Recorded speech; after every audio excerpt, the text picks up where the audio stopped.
सबको ओम नमो नारायण। योगीराज श्री स्वामी ब्रह्म प्रकाश नारायण महाराज द्वारा लिखित 7 ग्रंथों में से ज्ञान सागर ग्रंथ से आज हम दूसरा अध्याय पढ़ेंगे। ओम नमो नारायण। दूसरा अध्याय सतगुरु उपदेश। सतगुरु की वाणी है कि मनुष्यों को हर एक जाति से ज्ञान सीखना चाहिए। जाति कौन है? पशु पक्षी और वृक्ष। क्या इनको ज्ञान है? हाँ, ज्ञान है। पशु पक्षी वृक्ष भगवान को जानते हैं। हाँ, कैसे मालूम हुआ ये बताओ। भगवान सुख रूप है, सुख को सब चाहते हैं, दुख में कोई खुश नहीं होता है। कटे फटे यानी कटने फटने पर सब जाति दुख मानते हैं और बुरे भले कर्मों का भोग बराबर भोगते हैं और खान पान की सब फिक्र करते हैं। गुण अवगुण सब में बराबर है।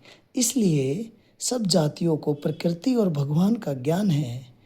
फिर और जाति ईश्वर भक्ति क्यों नहीं करती? सारी जाति भक्ति करती है। सिर्फ भेद यह है कि एक जाति दूसरी जाति की भाषा नहीं जानती। दूसरी बात यह है कि जो अपने फर्ज को अदा करता है वह सच्चा भगत है। पशु पक्षी और वृक्ष चर अचर सब अपना फर्ज अदा करते हैं। यह सब नियम के बहुत पक्के हैं। मनुष्य अपने नियम से गिरा हुआ है। मनुष्य में सबसे ज़्यादा विकार है क्योंकि अपने कुदरती नियमों से गिरा हुआ है। दूसरी कमी यह है कि किसी जाति की भाषा नहीं जानने के कारण उनका ज्ञान हासिल नहीं कर सकता और पशु पक्षी मनुष्य का ज्ञान खूब समझते हैं। और वृक्ष का भी प्रमाण मिलता है। छुई मुई का पौधा है, मनुष्य को देखकर मुरझा जाता है। और भी बहुत से प्रमाण मिलते हैं। गाय कुत्ता घोड़ी बहुत से पशु मनुष्य की भाषा को समझते हैं और तोता मैना काग बाज बहुत पक्षी मनुष्य के बोल को समझ लेते हैं। इसलिए मनुष्य से और जाति ज्ञान में ज़्यादा है।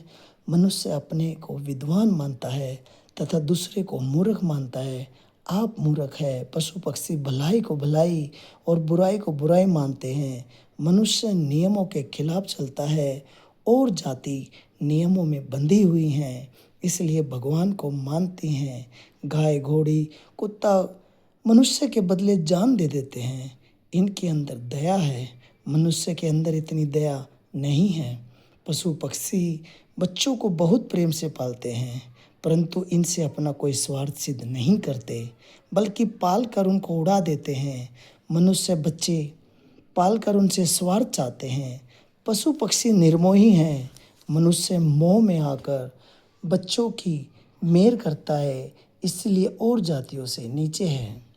वही मनुष्य बड़ा है जो सब जीवों से एक सा प्रेम करके निर्भय तथा निर्मोही रहता है और किसी का घात नहीं करता है। वेद शास्त्र सब मनुष्य के विचार हैं। जिस प्रकार मनुष्य बहस करते हैं इसी प्रकार और जाति भी बहस करती है। जो उनके इशारे को समझता है वही सच्चा विद्वान है। शिव जी के पास बहुत जीव रहते थे। वे आपस में भाषा समझते थे। धन्वंतरी ने पक्षी से औषधि सीखी। त्रिफला आदि सांप सपेरों के इशारों को जानता है। गाय पाली की आवाज़ को मानती है। सार यह है कि सब मनुष्यों को ईश्वर का ज्ञान नहीं है।